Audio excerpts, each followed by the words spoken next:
Chris Lee and Blayne Gilmer of Southeastern 14 here to preview Georgia's road trip to Knoxville, Tennessee to face the Vols. Georgia about a 10-point favorite, according to Bet Online, as we do this Sunday night. 59.5-point over-under, making for a predicted final of 35-25 Georgia. Some difference of opinion here among the computers. You've got team rankings, Georgia by 8. FPI, SP Plus, Georgia by 6. Sagarin has got this a pick 'em in Knoxville with the home field advantage. Wasn't expecting that. So, the odds makers love Georgia. Computers a little more bullish on the Vols here, Blayne, but these are two teams I think you have to pay some attention to what happened last week. Georgia is just in step on your neck mode. The Vols were awful against Tennessee, probably worst game in 3 years. But that was on the road. This one's in Knoxville. Now, look, I thought this was going to be a more interesting matchup heading in this week because I did not expect Tennessee to get its doors blown off in Columbia. I thought Georgia might have a little more trouble with Ole Miss. So I don't know. Maybe we need to do a little bit of disregarding the most recent sample sizes for this one because both these are pretty talented teams that have shown up and done good things at times, which – I mean, that's an understate for Georgia, obviously. But my point is, we've seen Tennessee be more than capable at home, and that's where this game is. At its best, Tennessee is dangerous. I mean, that's what it comes down to. When Tennessee's at its best, it's dangerous. When it's at home and that crowd is rocking and things are going over there in Neyland Stadium, it's not an easy place to play. In fact, it's one of the hardest places to play in all of college football. Don't think for a second that Kirby Smart and company are not going to discount that. In fact, Holly Rowe tried to ask Kirby Smart right after the game against Ole Miss, Chris, on ESPN, tried to ask, okay, what does it mean that you've clinched the SEC East now? What does that mean to you? He goes, it means we got Tennessee next week. That's what Kirby's response was. So he's not buying into that for just anything at all. So Tennessee's going to come out motivated. They got embarrassed last week. Sometimes humility is a great motivator.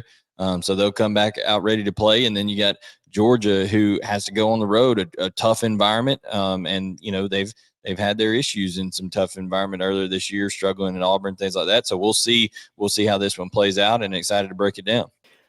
Our preview is presented by our friends at Bet Online. The last of the major pro sports leagues is off and rolling. College basketball ready to go as well. Bet Online remains your top spot for all your live betting action and contests.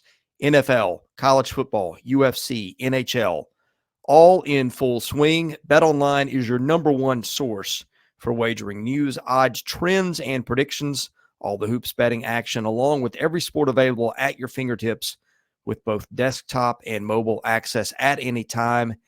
Head to BetOnline today. Remember to use promo code BELIEVE. That is BLEAV. I believe that is all caps. For your 50% welcome bonus on your first deposit. Bet Online, where the game starts. Bulldogs averaging 40.6 points a game. Tennessee giving up 20.1. On rushing plays, Georgia 5.6 per play. Tennessee giving up 4.1. Passing plays, 8.9 to 5.7, as Carson Beck is having just a phenomenal year. Georgia turning it over just 1.4% of the time. Tennessee forcing it 2% of the time. And Vols, sometimes when they get their hands on it, they can take it back for a long way to the end zone. But here's the thing that I think is important in this game.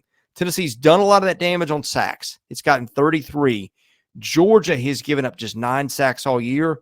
Next worst total in the SEC is 16. This is an elite offensive line, and now it is healthy, and I think that's a problem for Tennessee.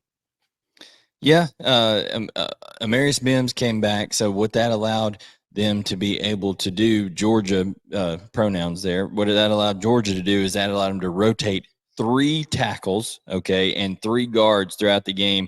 Chris, I mean, just tell people how big of a luxury that is in terms of college. Yeah, I mean, nobody can do that in terms of that amount of depth. So that means you're going into the game saying, hey, you know, we're going to play 7 offensive linemen a majority of this game and go out there and just keep everybody fresh and try to dominate. And by the way, they're not just any 7 offensive linemen. There's 7 4 and 5-star offensive linemen. They're going out there and doing that. So that's one reason that Carson Beck doesn't get touched. Now, that'll be interesting to me because Tennessee's a team that prides itself on havoc. It prides itself on getting tackles for a loss, getting sacks, things of that nature. So they're going to be disruptive. But Chris, we were talking, before we got going tonight, and we were just saying how impressive it is when Georgia has all those offensive linemen healthy, when they have Brock Bowers and Ladd McConkey on the field at the same time. That is unreal. That was the first time they've had all year against Ole Miss. And then, the run game with Kendall Milton and Dejan Edwards gets going as well. Carson Beck's playing about as good as anybody in the country. Now it's a road game environment. People have questioned this is the game all the way back in the year, Chris, at the beginning of the year that we questioned, hey, could Carson Beck live up to expectations in this environment, specifically in Knoxville? So now he's going to get that opportunity to go in there and do that. The Tennessee defense just got ran through like a hot knife through butter against Missouri. Now you can't use the transitive property, but it's not encouraging when you have the run fit issues that they did. And then in the secondary, they've been kind of middle of the pack to bottom of the SEC all year and get a lot of big plays hit on them. So I think Georgia has the opportunity to go be very successful offensively. However, it will be making sure they can manage the crowd noise and that they can stay on schedule in a hostile environment in Neyland Stadium. When Tennessee has the ball, the Vols run it 52% of the time. They're scoring 32 points a game. They are getting 6.2 per run play, 7.0 per pass play. Georgia's numbers in those regards, 15.6, 3.7, 4.8. Georgia forcing turnovers at a 2% rate, which is higher than what Georgia normally does. Georgia does not rely on sacks, of which it has 22, and it seems like it's getting more every week. And it does not rely on forcing turnovers. It just gets stops. Boy, you look at this, 4.3 yards per play against that turnover rate, and now those sacks going up. Look, Tennessee can run the ball, as we know. Joe Milton is capable of doing good things, as Clemson found out last year. But the way Georgia is playing on the lines of scrimmage right now, Blake, I just think Tennessee's at home, and it's going to be different. And one of the things that I think sets Tennessee back at times is procedure penalties, stuff like that. You get a little bit more leeway with that stuff at home. But the way this defense is playing, I don't know if you want to be much of anybody playing against them right now. No, but here's the thing that Tennessee can hang its hat on a little bit here and think, okay, there's some opportunity here against Georgia. Georgia at times has struggled to keep contained against the run, whether it's the running back or the quarterback. I think Tennessee can take advantage of that. They can get on the perimeter a little bit. I think Joe Milton will be able to hurt Georgia at times with his legs. He's a talented runner when he pulls down and decides to do that. I think he will be able to do that from time to time. Listen, Georgia's going to man you up. And they're going to play aggressively on defense on the back end. They'll play, sometimes it's match coverage, sometimes it's man. So there'll be opportunities, as there were for Ole Miss. Ole Miss couldn't connect on them. Missouri a couple weeks ago, they did connect on one to Luther Burden. There will be some shot opportunities. Can Joe Milton put it in a place where his receiver can come down? And then will the receiver make that play when the opportunity is there? We've seen Ramel Keaton have some struggles with that at times. Dante Thornton went out of the game, so who knows if what his injury availability is like after that game against Missouri. And then Squirrel White is electric as well, made that great play against Alabama. But just for offensively wise, Chris, it's been consistency for Tennessee. Can they be consistent? And if there's anything that Georgia is, it is consistent on defense. Now, here's another thing that you got to look at. Jamon Dumas-Johnson out. He was out for Ole Miss. He's going to be out for this game as well. They've had to play 2 freshman linebackers Georgia has in C.J. Allen and Raylan Wilson. They each had a critical bust in the within the first 3 possessions of Ole Miss having the football, and that's how they scored their first couple of touchdowns. So can Tennessee take advantage of that? Can Josh Heupel get a running back matched up on one of those guys and make a big play to start off this game, maybe in the passing game to them out of the backfield, things like that you need to watch for. But I think Georgia, especially with that secondary and how talented they are, how well they communicate, and then, as you mentioned, the big guys in the middle playing pretty well, I think Georgia is going to be tough to move the ball on consistently for Tennessee. Well, I said this last week, and I think this team is getting better and kind of proving me wrong. The one thing that I see with Georgia defensively, and look, the standard here is impossible, but I don't know that they've got a Jordan Davis run stuff from the middle like they've had in the past. The run numbers against them have been, I'm not going to say bad, not by any stretch, but they just haven't been what Georgia's given up. I don't know what's it been, 2.5 yards a rush against the last couple of years. They're not quite up to that standard. And this is a pretty elite rushing attack led by a guy in Joe Milton who can just put his head down and bull over you at times too. So like if this turns out to where this is a little bit more something tilted more towards Tennessee and less towards Georgia than we think, I think that would end up being your explanation as to why. Oh yeah, I mean for sure. Tennessee's very, very good in their gap scheme runs. Also, they can hurt you, with the RPO off of those as well. They like to utilize all 53 and a third, in terms of the width. So just the spacing alone can be a challenge at times. And like I said, there's some players that are unexperienced against it with C.J. Allen and Raylan Wilson across at that linebacker unit. And I agree with you. They don't have a Jordan Davis in the middle, but I will say this: over the last 2 or 3 games, Nazir Stackhouse and Zion Logue have played tremendous at defensive tackle for Georgia. They've really stepped up their game in terms of nobody's running the ball up the middle. It's okay. If there's anything that Georgia definitely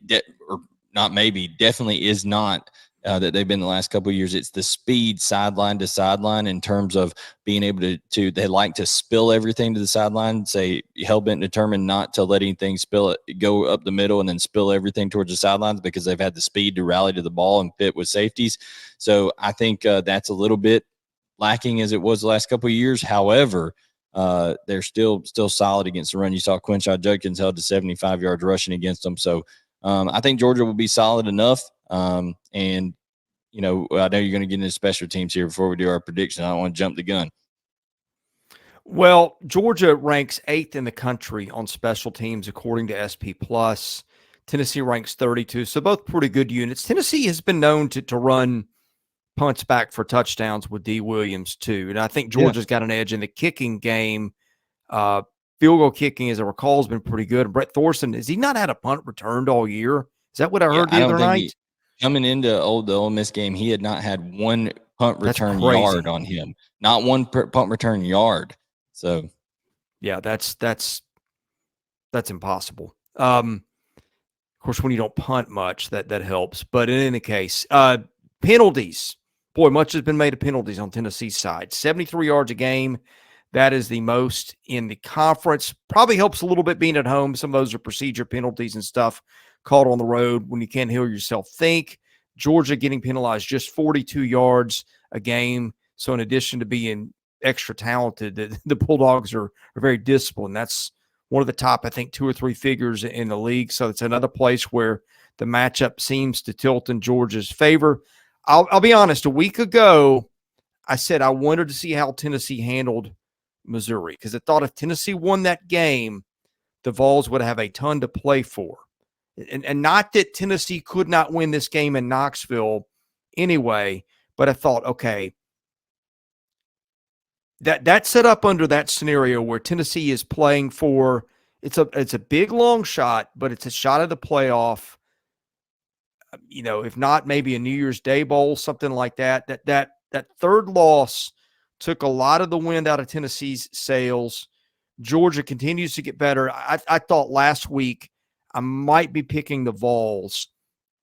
These teams went in such opposite directions that I'm taking Georgia this week. Tennessee could still win it, and 10 points maybe seems like a lot. No, like if you're a Tennessee fan watching the game, you're like, that team's not going to stay within 10 points of Georgia. Teams are resilient. You see different results week to week. So I think that's in play here. But boy, it's hard to pick against Georgia in this spot because the Bulldogs just keep coming up and coming up time and time again as competition gets tougher. And I don't even have to go into the track record. We all know it. Well, those who are Tennessee supporters out here, I'm going to give you some good news and a good prediction right here. I think Tennessee will probably score on their first drive of the game. And here's why. Georgia has given up a touchdown on the first drive of the game the last 4 games. So I think, people are scheming them up early. They got the script going against them. Georgia's not impenetrable on that first drive over there. So Tennessee, I think, will probably have some success early. But I think Georgia's physicality, Georgia's depth, Georgia's championship DNA comes through on the road. Carson Beck is playing unbelievable. I just don't know that Tennessee's defense has the personnel or the scheme to be able to slow down this Georgia offense, especially with Brock Bowers, Amarius Mims being back, Kendall Milton playing the best ball of his career. Give me Georgia to win. I think Georgia covers, and Georgia is rolling towards a matchup with Alabama in the SEC championship game in 3 weeks from now. So we will see how that goes, but it's going to be a hard-fought rivalry game in Knoxville. Like I said, it's not impossible for Tennessee, but I think Georgia is locked in and playing as good as anybody in the country right now. So give me Georgia to win and cover. We are picking every SEC on SEC football game this year. Best way to get that, hit the subscribe button, enable your notifications so you know when things are coming up. All kinds of basketball content. We're doing that right now, too, in addition to football. So be sure and check that out. We've got a podcast feed. You can find it if you like this audio only, wherever you get your podcasts. But in any case, God bless you all. Have a great day. And thank you for watching Southeastern 14, presented by Bet Online.